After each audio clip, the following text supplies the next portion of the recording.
এই যে এই যে এই যে এই বিল্লিটা না পারলে ওর বাচ্চা কি করতে পারে এই তো না ভুগলে দাও শুরু করলো কিরে কিরে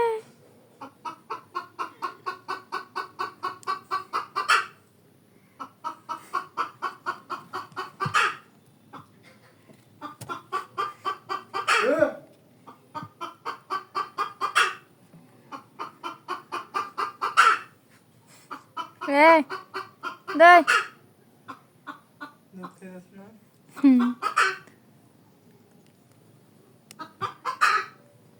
দই আমাদের বাসায় দে সত্যি দুধ খাওয়া